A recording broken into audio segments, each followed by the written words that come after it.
आज की बहस में अनुराग भदौरिया अपने नेता मुलायम सिंह यादव की बहुत तारीफ कर रहा था और रिजवान अहमद ने तारीफ सुनकर अनुराग भदौरिया की सारी हवा निकाल दी। उसने नेताजी की असलियत बता दी कि तुम्हारे नेता कितने बड़े थे। सुनिए पूरी बहस, बहुत आनंद आएगा। जी हाँ, शुक्रिया। जय हिंद, वंदे मातरम। बहुत दिनों बाद अनुराग भाई की शक्ल देखी, अच्छा लगा देख के। उम्मीद है सेहत अच्छी होगी। उन्होंने बड़ी अच्छी बात कही कि किसी पुलिस वाले से पहले अपराधी के हाथ कांपने चाहिए। उन्होंने यूं यूं करके दिखाया भी कि कैसे कांपने चाहिए। पुलिस की हत्या एक आम कत्ल से बतौर अधिवक्ता उसको ज्यादा गंभीरता से लिया जाता है, लेकिन एक शातिर अपराधी को, एक माफिया को लोकसभा का टिकट देने से भी पहले उनके टिकट देने वक्त उनके हाथ भी यूं यूं यूं यूं यूं यूं कांपने चाहिए। जो समाजवादी पार्टी के वरिष्ठ नेता के, राष्ट्रीय अध्यक्ष के 2004 में अतीक अहमद को लोकसभा भेजने के लिए जो टिकट दिया था, तो उनके हाथ टिकट देते हुए नहीं कांपे थे। अगर उस दिन वो थे तो शायद पुलिस वाले पर गोली चलती ना, और अगर चलती तो अपराधी के भी हाथ कांपते। अपराधी तो एक इंडिविजुअल है, उसे कानून का डर नहीं है, उसका क्या परिवार है, क्या बैकग्राउंड है, मौत से नहीं डरता है। अरे तुम तो एक राष्ट्रीय पार्टी के सम्मानित नेता हो, रक्षा मंत्री रह चुके हो, इतना बड़ा कद है। जब तुमको पॉलिटी और पॉलिटिक्स और तमीज नहीं है कि किसको टिकट देना है, तो उस अपराधी से क्यों उम्मीद करते हो कि उसके हाथ कांपें? नंबर पहली बात। दूसरी बात, एक फोटो आ गई अखिलेश यादव जी की अतीक अहमद के किसी गुर्गे के साथ, तो भाई बड़ा हल्ला मचा हुआ था। मैं कहता हूं इसमें हल्ला मचाने की क्या बात है? जब उस गुर्गे के सरदार को हमने लोकसभा भेज दिया, जब उस गुर्गे की सरदार की फोटो लोकसभा के न्याय के और लोकतंत्र के मंदिर पर खिंची हुई है, तो उसकी गुर्गे की फोटो किसी के भी साथ खिंच जाए तो क्या फर्क पड़ता है? दूसरी बात। तीसरी बात, बीएसपी के यहां वक्ता नहीं बैठे हैं, अजीब माजरा है साहब, अजीब।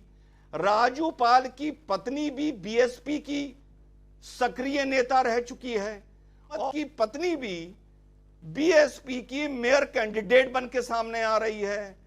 और वो मायावती जिन्होंने जाके राजू पाल की पत्नी से कहा था कि मैं इसको मट्टी में मिला दूंगी, वो ही अतीक अहमद की पत्नी को मेयर का टिकट दे रही है, और ये कह रही है कि अगर कत्ल में अतीक की बीवी का नाम आया, सुनिए, वो ये नहीं कह रही कि अतीक का नाम आया, अगर बीवी का नाम आया तो मैं मेयर इलेक्शन से उसका नाम विड्रॉ करवा दूंगी।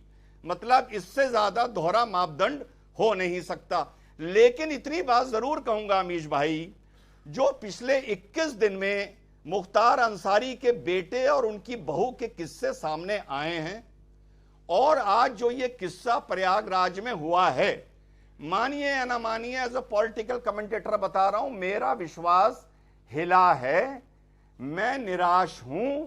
वाकई ऐसा लगता था कि बाहुबलियों का राज उत्तर प्रदेश में खत्म हो गया है, लेकिन उन्होंने एक बार पुनः दस्तक दी है, और ये मानिए ना मानिए, ये योगी जी के लिए एक चुनौती है 2024 से पहले।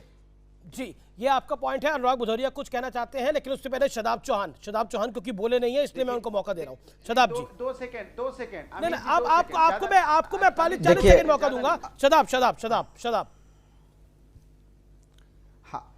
सबसे पहले तो भारतीय जनता पार्टी की सत्ता 2017 से है। वो लगातार कहते रहे कि हमने अपराध मुक्त उत्तर प्रदेश कर दिया। मुक्त उत्तर प्रदेश है कि जहां खुलेआम पुलिस पर गोलियां चलाई जाएं। दूसरी चीज यह है कि अगर अखलाक के कातिलों के घर बुलडोजर चला होता, अजय मिश्र टेनी जो इनका मिनिस्टर है उसके घर बुलडोजर चला होता, और ये बिना किसी डिस्क्रिमिनेशन के अगर बुलडोजर चला होता, तो किसी की हिम्मत नहीं होती पुलिस वाले को मारने की। गाड़ी इस तरह के अपराध का कोई भी करे, चाहे उसका कंडम करते हैं, लेकिन कह रहे हैं कि अतीक की गाड़ी भी पलट जाए तो हैरानी नहीं है। हाँ, मैं उसी पे आ रहा हूं। ये डिस्क्रिमिनेशन, यहां से पॉलिटिकल गेन होगा, वहां आप अपराधियों पर कार्रवाई करेंगे, वरना नहीं करेंगे। क्या इस देश में कानून का राज नहीं चलेगा? स्वतंत्रता सेनानी और अंबेडकर जी ने क्या इसी का सपना देखा था कि ऐसा राज आएगा जहां अदालतों पर ताले लगा दिए जाएंगे? एक बात बताओ, और अपराधी आपस में तय करेंगे कि तू जीता है, मैं जीता।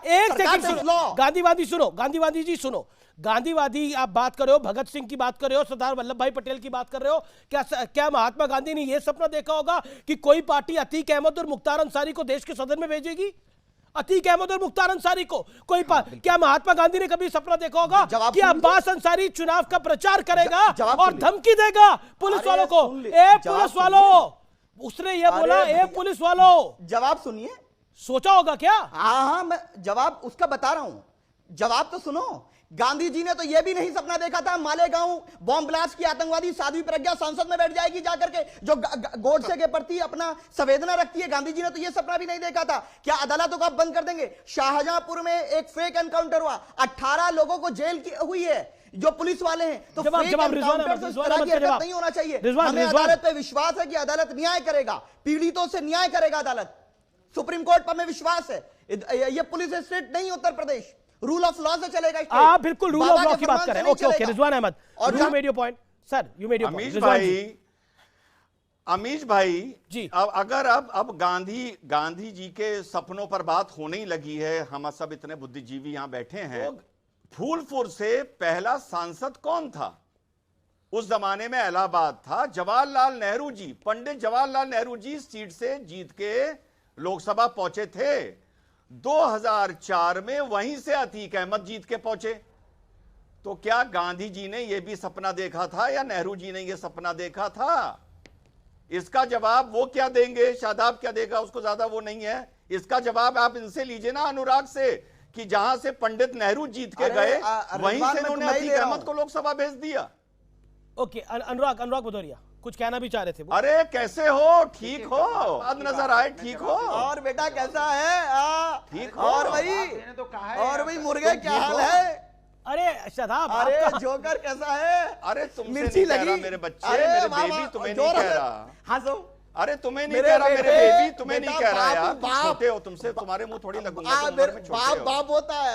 अरे एक सेकंड शादाब, एक सेकंड, क्या हो रहा है? पता चलेगा। एक सेकंड, क्या? अरे बेटा बाप एक सेकंड शादाब, पंगा नहीं लेने का। ये मौलवी मत समझना। सुन, तमीज से बात करो। अरे शादाब, आपसे बात नहीं हो रही है। एक सेकंड, ऑडियो डाउन करिए।